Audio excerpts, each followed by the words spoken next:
your friendly neighborhood quarter guy here, and I just found out some more info for Pokemon Sun and Moon, and I'm sure all of you are aware of the new info by now.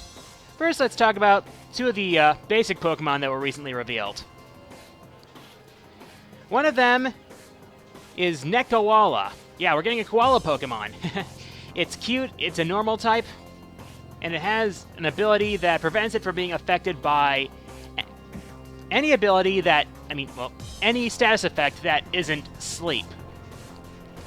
It's being built as the quote-unquote half-awake Pokemon. But it's got that interesting ability that might make it effective against stuff like poison types or electric types.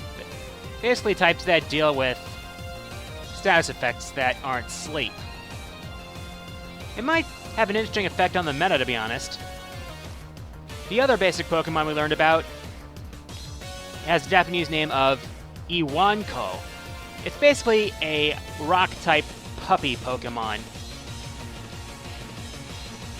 I think the abilities I read that it had might be Keen Eye or Vital Spirit.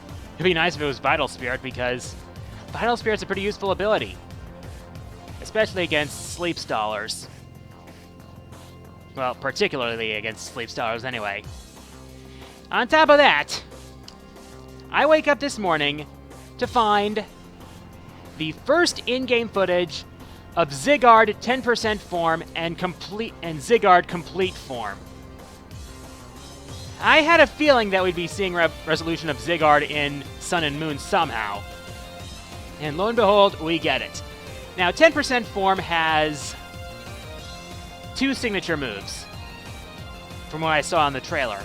The first is 1,000 Arrows, and the other is 1,000 Waves. It's hard for me to describe, but they involve the use of the various Zygarde cells. And it also plays into Zygarde's ability. Apparently, when it takes enough damage, it evolves into its complete form, which is, as I brought up before, very similar. Seems like a very similar concept to Perfect Cell from Dragon Ball Z. And complete form has its own signature move, Core Enforcer. Or as I've seen some people call it, Zoro Enforcer, as it basically shoots out a huge laser and carves out a pattern in the ground in the shape of a Z. I guess it's salty that it didn't get a Pokemon Z. Anyways, the rough draft is done on my top 10 dads in video games, so once I've entered editing, which should be possibly today, you might not see as much on the Command Mission Let's Play until the countdown is completed. I hope to have it ready for Father's Day, which is the 19th, so look forward to that. After that, there's my collab with the Flamicon, Top 12 Friendship Killing Games. We've already recorded our lines for that, and it's been on the back, and it's we recorded our lines for that a month ago, maybe. But, yeah. Anyways, for my question of the week, how do you think Zygarde will factor into Pokemon Sun and Moon? Post-game? Main game? What? As always, leave your answers in the comments below. Favorite comments will be featured on next week's episode. Here are last week's winners.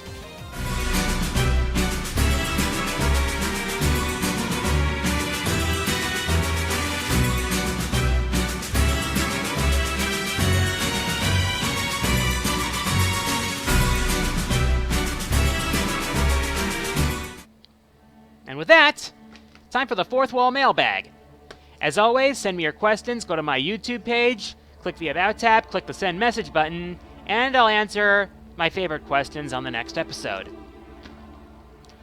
First question this week comes from a YouTuber named Lieutenant Renji Aburai of the 6th Division, who asks, what are some games you want to like? One game I really, really wanted to like was Shadow of the Colossus. The game's aesthetic looks great, the bosses for the most part are really imposing, and the concept just really looks good. But I just couldn't get into it. The controls felt a little clunky to me, to be honest, and the the overworld, as beautiful as it looked, just felt to me too empty. The game just felt so much like a glorified boss rush, going from one boss to another, and that was it. I can understand how it can appeal to a lot of people, but it just didn't appeal to me. I'm sorry. Next question comes from Zygarde King God of Evil, who asks, what typing do you want to see that isn't a typing yet in Pokémon Sun and Moon? If I remember correctly, we have yet to see an electric dark type, and that's something I would really like to see. Especially if we get a dark type gym leader. Please, Game Freak, dark type gym leader, make it happen!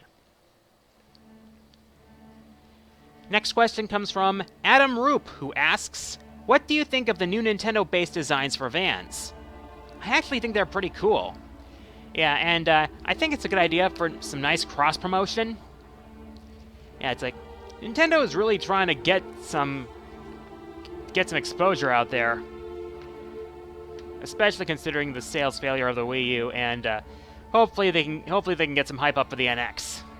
Do you want to know what help get some hype up for the NX? Show us the system!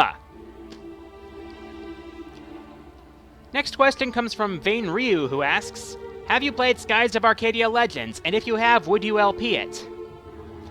Ah yes, Skies of Arcadia Legends, another game I enjoyed back in college. I was actually introduced to the game by a roommate of mine, and I liked how it looked, I liked how the battle system played out, I liked the hyper attacks. I eventually got the game, and I had a lot of fun with it. Managed to 100% it, too. If I still had it, I might actually consider Let's Playing it, but it's hard to find from what I understand nowadays.